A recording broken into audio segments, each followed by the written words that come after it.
পাকিস্তান ও আফগানিস্তানের মধ্যকার সীমান্ত আবারও রক্তক্ষয়ী সংঘর্ষে উত্তপ্ত হয়ে উঠেছে। দুই দেশের বাহিনীর মধ্যে গোলাগুলিতে ইতোমধ্যেই প্রাণ হারিয়েছেন বহু সেনা।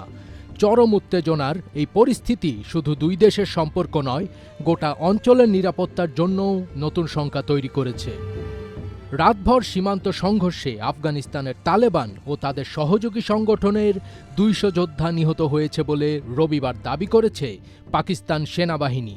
এ সময় নিজেদের ২৩ জন সেনা নিহত হয়েছে বলেও স্বীকার করে পাকিস্তান। আইএসপিআরের বিবৃতিতে বলা হয়েছে, গত ১১ ও ১২ অক্টোবর রাতে আফগান তালেবান এবং ভারতীয় মদতপুষ্ট ফিতনা আল খাওয়ারিজ গোষ্ঠী বিনা উস্কানিতে পাক আফগান সীমান্ত জুড়ে পাকিস্তানে হামলা চালায়। এই হামলাকে কাপুরুষোচিত আখ্যা দিয়ে তারা বলে